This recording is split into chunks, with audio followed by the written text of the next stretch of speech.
करमाळा मतदारसंघाचे आमदार सन्माननीय नारायणआबा पाटील यांनी केलेल्या विकास कामाच्या बाबतीत पत्रकार परिषद आयोजित केलेली आहे। या पत्रकार परिषदेसाठी उपस्थित असलेल्या सर्व पत्रकार बांधवांचं आम्ही पाटील गटाच्या वतीने सहर्ष स्वागत करतोय। ज्यांच्या प्रमुख उपस्थितीमध्ये ही पत्रकार परिषद होते ते करमाळा तालुक्याचे युवा नेते आज पृथ्वीराज भैया पाटील या ठिकाणी उपस्थित आहेत। आमदार आदरणीय नारायणआबा पाटील हे राज्याचं पावसाळी अधिवेशन असल्यामुळे मुंबई येथे अधिवेशनामध्ये सहभागी झालेले असल्याने आदरणीय भैयासाहेबांच्या उपस्थितीमध्ये आणि जिल्हा परिषद सदस्य आदरणीय अजितदादा तळेकर, पंचायत समितीचे सदस्य आदरणीय भाऊसाहेब बिचितकर, आदिनाथ सहकारी साखर कारखान्याचे संचालक आदरणीय विजयजी नवले आणि पाटील गटाचे मार्गदर्शक तथा भारत शिक्षण प्रसारक मंडळाचे सचिव आदरणीय प्राध्यापक अर्जुनरावजी सरक सर यांच्या प्रमुख उपस्थितीमध्ये ही पत्रकार परिषद या ठिकाणी आयोजित केलेली आहे। ही पत्रकार परिषद आयोजित करत असताना करमाळा तालुक्यातील पूर्व भागासाठी अतिशय महत्त्वाचा असलेला रस्ता कंदर ते रोपळे कनेरगाव, कंदर केम रोपळे कनेरगाव हा जो रस्ता आहे, हा रस्ता आदरणीय आमदार नारायणआबा पाटील यांच्यातून आणि निधी मिळण्यामध्ये यश आलेलं आहे।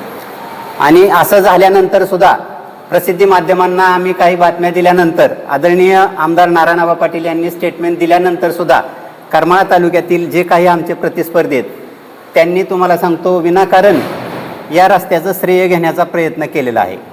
तर आम्ही या पत्रकार परिषदेमध्ये काही आमच्याकडचे भक्कम पुरावे या ठिकाणी तुमच्या समोर उपस्थित करत आहोत। आदरणीय आमदार नारायणआबा पाटील यांनी या रस्त्याची मागणी वारंवार सार्वजनिक बांधकाम मंत्री आदरणीय शिवेंद्रराजे भोसले यांच्याकडे केलेली होती। त्याचबरोबर राज्याचे लोकप्रिय मुख्यमंत्री आदरणीय देवेंद्रजी फडणवीस साहेब, सोलापूर जिल्ह्याचे पालकमंत्री आदरणीय जयकुमारजी गोरे साहेब आणि माजी खासदार आदरणीय रणजितसिंह नाईक निंबाळकर यांच्या माध्यमातून या रस्त्याला निधी मिळण्यासाठी त्यांनी वारंवार प्रयत्न केलेला होता। या रस्त्याची पार्श्वभूमी अशी की 5 फेब्रुवारी 2026 मध्ये जिल्हा परिषद पंचायत समितीच्या निवडणुकीच्या निमित्तानं केम येथे एक जाहीर सभा झालेली होती। पूर्व भागाचे ज्येष्ठ नेते माजी जिल्हा परिषद सदस्य आदरणीय दिलीपदादा तळेकर यांनी प्रामुख्यानं आमच्या भागातील प्रमुख समस्या म्हणून या रस्त्याचं काम आमदार साहेब तुम्ही मार्गी लावावं अशी जाहीर सभेतून मागणी केलेली होती। त्यांचे सुपुत्र केमचे माजी सरपंच आणि विद्यमान जिल्हा परिषद सदस्य आदरणीय अजितदादा या गोष्टीला साक्षीदार आहेत। केममधले तमाम नागरिक आणि संपूर्ण केम आणि पंचक्रोशीतील नागरिक मतदार बंधू त्या सभेला उपस्थित होते। याच्यानंतर आदरणीय आमदार साहेबांनी या रस्त्यासाठी पाठपुरावा सुरू केला आणि हा पाठपुरावा सुरू करत असताना काल बागल गटाच्या नेत्या रश्मी बागल यांनी एक पत्र टाकलेलं आहे सोशल मीडियावर आणि त्याच्या आधारेच एक बातमी दिलेली आहे, ती संपूर्णपणे खोटी आहे। त्या पत्रामध्ये त्यांनी हा रस्ता हममधून केलेला आहे असं सांगितलेलं आहे। त्यांना याबाबत पुरेशी माहिती नाही। हा रस्ता ADB म्हणजे एशियन डेव्हलपमेंट बँक या योजनेतून महाराष्ट्र सरकारनं केलेला रस्ता आहे आणि हा रस्ता करत असताना आदरणीय आमदार साहेबांनी पालकमंत्र्यांकडं आणि सार्वजनिक बांधकाम मंत्री यांच्याकडं वारंवार पाठपुरावा केला। याच्यानंतर सार्वजनिक बांधकाम प्रादेशिक विभाग मुंबई महाराष्ट्र शासन यांनी 20/5/2026 रोजी एक पत्र पाठवलेलं आहे। ते पत्र पाठवलेलं आहे मुख्य अभियंता सार्वजनिक प्रादेशिक विभाग पुणे यांना एक मुख्य पत्र पाठवलेलं आहे। ह्या पत्रामध्ये आदरणीय आमदार साहेबांचा संदर्भ त्यांनी दिलेला आहे। विषय काय? आशियाई विकास बँक अर्थसहाय्याने करावयाच्या कामाबाबत संदर्भ माननीय श्री नारायण गोविंदराव पाटील विधानसभा सदस्य करमाळा यांचे 14/5/2026 रोजीचे पत्र। संदर्भीय पत्रानुसार श्री नारायणआबा पाटील विधानसभा सदस्य करमाळा यांनी माननीय मंत्री सार्वजनिक बांधकाम यांना अघोषित केलेल्या 14/5/2026 रोजीचे पत्र कार्यालयास प्राप्त झाले आहे। सदर पत्राची प्रत सोबत जोडण्यात आलेली आहे असं सांगून त्यांनी या रस्त्याचं इस्टिमेट करायची, या रस्त्याचा सर्वे करायच्या सूचना ह्या महाराष्ट्र राज्याच्या सार्वजनिक बांधकामाच्या सचिवांनी पुणे विभागाला दिलेल्या होत्या। म्हणजे असं जर संदर्भ असलेलं एखादं पत्र रश्मी बागल यांच्याकडे जर असेल तर त्यांनी करमाळा तालुक्यातील प्रसिद्धी माध्यमापुढं अवश्य सादर करावं। विनाकारण आपण न केलेल्या कामाचं श्रेय त्यांनी घेऊ नये। मला वाटतं काल परवा महाराष्ट्रातले एक उभरते वक्ते आणि दलित चळवळीतले एक तरुण असा होतकरू वक्ता नितीन चंदनशिवे यांनी त्यांच्या एका भाषणामध्ये महाराष्ट्राच्या राजकीय घडामोडीबद्दल बोललेलं आहे की दुसऱ्याची लेकरं घेऊन कौतुक करू नका, स्वतःचं काहीतरी दाखवा. मला हेच त्यांचा संदर्भ देऊन सांगायचं आहे की रश्मी दिदी बागल ह्या भाजपच्या नेत्यात, त्यांनी सुद्धा स्वतःचं विकास कामं, स्वतःची काय तालुक्यात आणायची ती विकास कामं त्यांनी जन्माला घालावीत, त्याचं बारसं करावं, त्याचं तुम्हाला सांगतो नामकरण करावं, त्यांचं आम्ही स्वागत करतो. परंतु विनाकारण आमदार नारायणआबा पाटील यांनी केलेल्या कामामध्ये लुडबुड करू नये, फुकटचं श्रेय घ्यायचा त्यांनी प्रयत्न करू नये असं मला वाटतं. आणि या रस्त्याबद्दलची जी काही डॉक्युमेंट्स आहेत ती आम्ही तुम्हा पत्रकार बांधवांना आत्ता तुमच्यासमोर वाटत आहोत, तुमच्यापाशी ही सत्य काय ते देत आहोत. आदरणीय आमदार साहेब यांना रोड किंग आमदार म्हटले गेलेलं आहे. आमदार नारायणआबा पाटील हे रोड किंग आमदार आहेत हे कोणी सांगितलेलं आहे? या तालुक्यातील ज्येष्ठ पत्रकार बाबूराव हिरडे यांनी आदरणीय आमदार नारायणआबा पाटील यांना रोड किंग हे पदवी दिले. म्हणजे तुम्ही समाज माध्यमं, तुम्ही जी लोकांचं चौथा लोकशाहीचा चौथा स्तंभ आहे यांच्या मार्फतच आबांना रोड किंग ही पदवी दिली गेलेली होती, हा बहुमान दिला गेलेला होता. ज्या बाबूराव हिरडेंनी तुम्हाला सांगतो महाराष्ट्राचं अधिवेशन सोलापूर जिल्ह्याच्या वतीनं कव्हर केलेलं आहे, त्यांनी फार विचार करून आबांना रोड किंग म्हणून ही बहुमान प्राप्त करून दिलेला होता. आणि आज खऱ्या अर्थानं 200 कोटीचा रस्ता मंजूर झाल्यानंतर आमदार नारायणआबा पाटील हेच या करमाळा मतदारसंघाचे रोड किंग आमदार आहेत. बाकीच्यांनी कुठेही विरोधक या रस्त्याचा श्रेय घ्यायचा प्रयत्न करू नये हे मी प्राथमिक अगदी सुरुवातीला या प्रस्तावनेतून तुम्हाला सांगतो. सर, आता जसं आपण सांगितलं की आबांनी ह्या रस्त्यासाठी प्रयत्न केले व त्यांच्या पाठपुराव्यामुळे हा रस्ता मंजूर झालेला आहे. मग या अनुषंगानेच आता भाजपाच्या वतीनं सुद्धा तशा प्रकारे त्यांनी सुद्धा प्रयत्न केलेले आहेत म्हणून सांगण्यात येते. त्यांनी म्हणजे अशा प्रकारे सांगण्याचं काय कारण? आता भाजपच्या नेत्या, मी याच्या अगोदर आदिनाथच्या बाबतीत तुम्हाला वारंवार सांगत आलो की आदिनाथ सहकारी साखर कारखाना हा ऊर्जित अवस्थेत आला पाहिजे, याच्यासाठी आमदार नारायणआबा पाटील यांचे प्रयत्न चालू आहेत. परंतु करमाळा तालुक्यातील काही झारीतले शुक्राचार्य आहेत, काही कालनिमित्त हे वारंवार वरिष्ठ पातळीवरती आडवे येत आहेत. आणि त्याचंच तुम्हाला सांगतो प्रत्यंतर काल रश्मी बागल यांच्या रूपानं तुम्हाला बघायला मिळाला की बाबा ज्यावेळी एक आमदार संविधानिक पदावर बसलेला, ज्यांना लोकांनी 96,000 मतदारांनी अधिकार दिला आमदार म्हणून काम करायचा, असे नारायणआबा ज्यावेळी एखाद्या रस्त्याचं काम मंजूर करून आणतात त्यावेळी विनाकारण या गोष्टीचं श्रेय घेण्यासाठी कुठलं तरी एखादं पत्र जनतेला दाखवून, दिशाभूल करून, दुसऱ्या योजनेतलं पत्र दाखवून हा रस्ता आम्ही मंजूर करून आणून घेतलाय असं सांगणं म्हणजे एक प्रकारे आदरणीय आमदार नारायणआबा पाटील यांच्या कामात विकास कामात आडकाठी आणण्यासारखंच आहे. आणि वारंवार यांनी आदिनाथच्या बाबतीतही असंच केलेलं आहे. एक घटना सांगतो तुम्हाला, पालकमंत्री जयकुमारजी गोरे यांच्या जवळ रश्मी दिदी बागल यांनी खाजगीमध्ये एक वाक्य वापरलंय की जर आमदार नारायणआबा पाटील यांना मदत केली तर करमाळा तालुक्यातील माझं राजकीय अस्तित्व धोक्यात येतंय. या गोष्टीला काही तेथील पत्रकार, आपल्या तालुक्यातले पत्रकार सुद्धा या गोष्टीला साक्षीदार आहेत. आणि या रस्त्याचा इतिहास मी सांगत असताना आदरणीय आमदार नारायणआबा पाटील यांनी पहिल्यांदा 2 रस्ते प्रस्तावित केले होते. येल आकाराचे रस्ते करमाळा मतदारसंघातले द्या म्हणून सांगण्यात आल्यानंतर मला वाटतं करमाळा गुळसळी वडशिवणे हा एक रस्ता सांगितला होता आणि हा एक रस्ता सांगितला होता.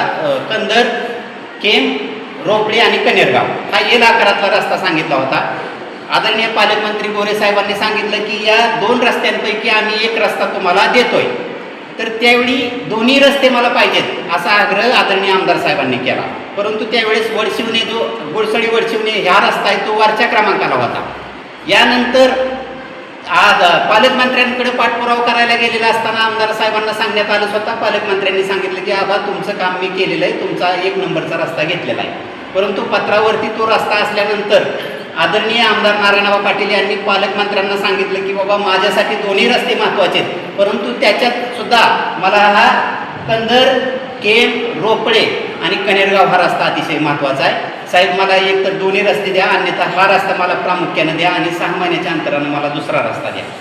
त्यावेळेस त्यांनी सांगितलं की बाबा मी सचिवांना, म्हणजे जे त्यांचे स्वीय सहाय्यक आहेत पालकमंत्र्यांचे, त्यांना मी सांगतो.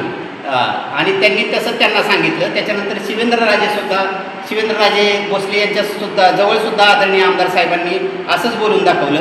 त्यावेळेस सुद्धा त्यांनी आदरणीय आमदार साहेबांनी सांगितलं की मी तुमच्या सचिवांना भेटून आलेलो आहे आणि तुम्ही फक्त फोन करा असं त्यांनी सांगितलेलं आहे. त्यावेळी स्वतः शिवेंद्रराजे सिंहराजे भोसले यांनी त्यांच्या सचिवांना फोन केला आणि आमदार नारायणराव पाटील जो रस्ता सांगतायत तो रस्ता प्रामुख्यानं घ्या असं सांगण्यात आलं. या गोष्टीला करमाळा तालुक्यातील पत्रकार तिथं साक्षीदार म्हणून उपस्थित होते.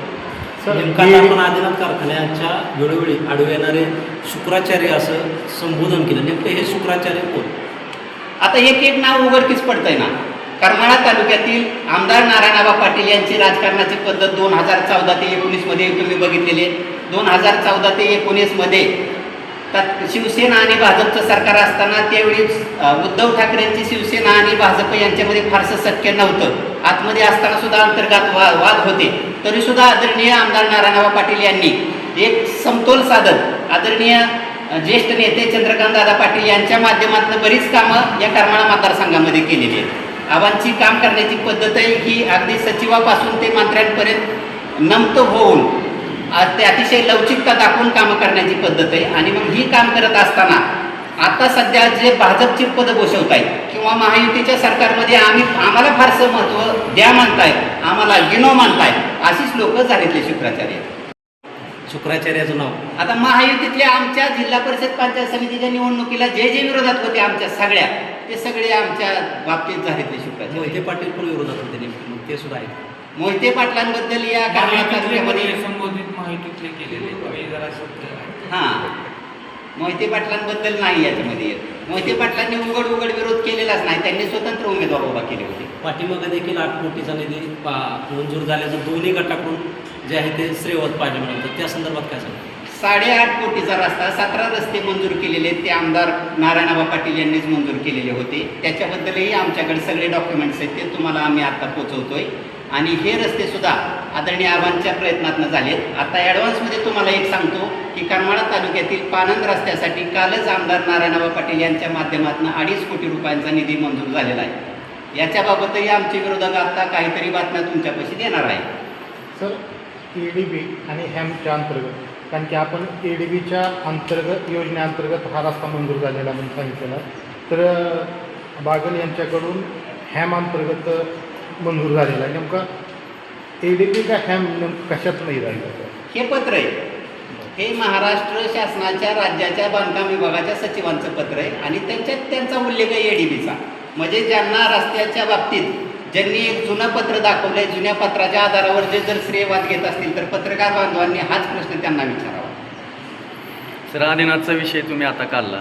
आदिनाथच्याच विषयावरून करमाळा तालुक्याचे माजी आमदार जयवंतराव जगताप यांनी नारायण पाटलांसह गोविंद बापूरवर पण टीका केली होती आणि ह्या पत्रकार परिषदेला पाटील गटाकडून कुठलं उत्तर दिलं नाही. याच अनुषंगानं नुकत्याच झालेल्या कर्जमाफीच्या आंदोलनात दशरथ कांबळे यांनी सुद्धा आमदारांना खुलं आव्हान दिले की त्या पत्रकार परिषदेत तुम्ही गप का आहे, त्या आरोपावर तुम्ही गप काय की 15 कोटी रुपये घेऊन तुम्ही कारखाना विकताय, असा त्यांनी गंभीर आरोप केलेला. पण ह्याच्यावर काय तुमच्याकडून काहीच उत्तर आलेलं? आमदार नारायणराव पाटील यांच्यावर गेल्या 30 वर्षामध्ये भ्रष्टाचाराचा 1 रुपयाचाही आरोप नाही. आमदार नारायणराव पाटील हे सतत जनतेमध्ये जातात, सुखदुःखात वावरतात. कर्मयोगी गोविंद बापू पाटील असू द्या, आमदार नारायणराव पाटील असू द्या किंवा करमाळा तालुक्याचे युवा नेते आदरणीय पृथ्वीराज भैया पाटील असू द्या, हे सतत जनमानसामध्ये वावरतायत, लोकांच्या सुखदुःखामध्ये सहभागी होत आहेत.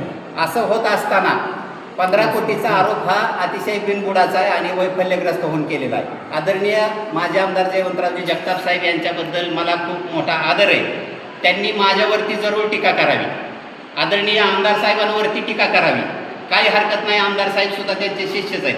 परंतु ज्यावेळी त्यांनी कर्मयोगी गोविंद बापू पाटील यांच्यावरती टीका केली त्यावेळेस मला वाटतं करमाळा तालुक्यातील केवळ पाटील गटातीलच नाही तर संपूर्ण करमाळा तालुक्यातील शेतकरी हा हळहळला आहे आणि त्यांना जयवंतराव जगताप यांचं म्हणणं हे पटलेलं नाही. मला तुम्हाला एकच उदाहरण सांगायचं आहे की रामायणामध्ये अतिशय एक चांगली म्हणजे पूर्व काळामध्ये एक झालेली कथा आहे की गौतम ऋषीनं इंद्रदेवाला आणि त्याच्यानंतर अहिल्याला शाप दिलेला होता. गौतम ऋषीची पत्नी अहिल्या, की अहिल्याला त्यांनी शाप दिला होता की तू शिळा होऊन पडशील आणि सत्ययुगामध्ये राम नावाचा एक क्षत्रिय राजा येईल आणि त्याच्या पायाचा स्पर्श तुला होईल आणि पायाचा स्पर्श झाल्यानंतर तुझं दगडाचं रूपांतर, शिळेचं रूपांतर तू परत एकदा तुझं मानव रूपात होईल, तुझा उद्धार होईल. तसं माझे आमदार जयवंतराव जगताप यांनी मला जे श्वान म्हटलंय त्यामुळे माझा उद्धारच झालेला आहे. ते जितके आमच्या गटावर टीका करतील तेवढी टीका आम्ही सहन करून घेऊ. आदिनाथचं भविष्य काय असेल, भवितव्य काय असेल पुढे यापुढे आत्तापर्यंतच्या काळात कुठेतरी प्रोसिजर नाही, नेमकं काय होऊ शकतं? आदिनाथ सहकारी साखर कारखाना हा कर्मयोगी गोविंदबापू पाटील यांच्या त्यागातून उभारलेला आहे. आदिनाथबाबत जे काही निर्णय घ्यायचे त्याचे सभासदांनी अधिकार हे आदरणीय आमदार नारायणआबा पाटील यांना दिलेले आहेत. आदिनाथ सहकारी साखर कारखाना हा केवळ कारखाना नसून पाटील कुटुंबाच्या सदस्यापैकी एक अविभाज्य घटक आहे. त्यामुळे आदरणीय आबांच्या नेतृत्वाखाली आबांच्या प्रयत्नातून आदिनाथ लवकरच तुम्हाला सुरू झालेला दिसेल. सर, मकाई कारखान्याच्या संदर्भात सुद्धा आपण 140 कोटींच्या रकमेसंदर्भात फक्त अनियमितता आहे अशा प्रकारे सांगितलं होतं. त्या संदर्भात आपण कामगारांच्या पगाराचं सर्व जे काय रकमेचं आहे तो तपशील दिला होता. इतर तपशील आपण देणार होता, परंतु अद्यापपर्यंतसुद्धा मकाई कारखान्याच्या संचालक मंडळाकडून तशा प्रकारे कोणतंही त्यांनी पत्रकार परिषद किंवा तशा प्रकारे कोणतंच उत्तर आलेलं नाही आहे. बागलगट हा नेहमी सोयीची भूमिका घेतो. आत्तापर्यंत बागलगट आता काल करमाळा तालुक्यामध्ये मांगीचं तलावातलं पाणी हळगावला जात आहे हे म्हटल्यानंतर बागलांची अख्खी भावकी रस्त्यावरती बसलेली होती. माजी राज्यमंत्री स्वर्गीय दिगंबररावजी बागल यांची कर्मभूमी, ज्या गावचे सरपंच पदापासून राज्याच्या मंत्रिपदापर्यंत त्या माणसानं दरमजल मारली, राजकीय प्रवास केला, त्यांच्या कर्मभूमीमध्ये बागलांच्याच भावकीला आज रस्त्यावरती बसायची वेळ आलेली आहे. आमदार नारायणआबा पाटील यांनी सगळ्यात अगोदर भूमिका जाहीर केली की बाबा मी हा विषय विधानसभेच्या अधिवेशनामध्ये मांडणार आहे आणि माझा एक संकल्प आहे नियोजित रेटेवाडी उपसा सिंचन योजना. या योजनेतून उजनीच्या माध्यमातून मी मांगी तलावासह उत्तर भागातील सर्व तलावात पाणी सोडणार आहे. तर मला वाटतं तुमच्या माध्यमातून मी रश्मीदिदी बागल असू द्या किंवा दिग्विजय बागल यांना आव्हान करतो की अगोदर तुम्ही तुमच्या गाववाल्याच्या पाठीमागं उभा राहा. त्यांना उत्तर द्यायची सवय नाही आहे. मकाईच्या बाबतही ते कुठलंही बोलू शकत नाहीत. विधान परिषदेच्या निवडणुकीत करमाळ्यातील सर्व राजकीय विरोधक हे जे आहेत ते रवींद्र चव्हाणांच्या बैठकीला एकत्रित पाहायला मिळेल. त्यानंतर जे आहे ते करमाळामध्ये सर्व कार्यकर्त्यांमध्ये एक वेगळ्या चर्चा निर्माण झाल्या, त्यावर काय प्रतिक्रिया असेल?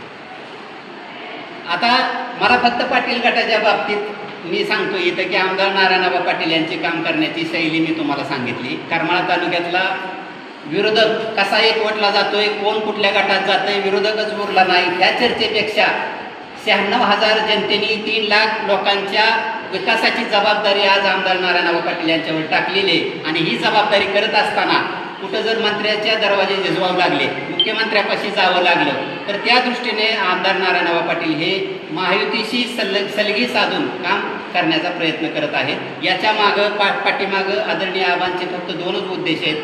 एक, हे मोठे रस्ते निर्माण व्हावेत, रेटेवाडी उपसा सिंचन योजना मार्गी लागावी आणि आदिनाथ सहकारी साखर कारखाना मार्गी लागावा. कालच पालकमंत्री जयकुमारजी गोरे यांची बाईट तुम्ही बघा, त्यामध्ये त्यांनी सांगितलंय की नारायणआबा पाटील आमच्या पक्षात आलेत असं नाही. आबा लवकरच भाजपमध्ये जाणार का? आताच उत्तर दिलं ना मी त्याचं. भाजपमध्ये जाणार का? आबा राष्ट्रवादी शरद पवार गटाचे आमदार आहेत आणि नुकताच 8.5 कोटीचा एक निधी आणि आता हा 200 कोटीचा निधी आबांच्या शब्दावर दिला असं तुमचं म्हणणं आहे. भाजपकडनं कुठंतरी आबांना झुकतं माप दिलं जातं आहे आणि भविष्यात काही उलटफेर होऊन भाजपमध्ये प्रवेश करतील किंवा आदिनाथचे संचालक पृथ्वीराज भाईंच्या नेतृत्वाखाली प्रवेश करणार अशा बी काही दिवसापासून चर्चा आहेत. काय जनचर्चा, लोकचर्चा, पत्रकारातल्या चर्चा वेगळ्या. आदरणीय आबांचं तुम्ही कौतुक करा ना की एका विरोधी पक्षामध्ये असून सुद्धा आबा किती कसब लावून कामं करतायत. हे कौशल्य तुम्ही जाणून घ्या, त्याचं कौतुक तुम्ही प्रसिद्धी माध्यमांनी करावं. ओके.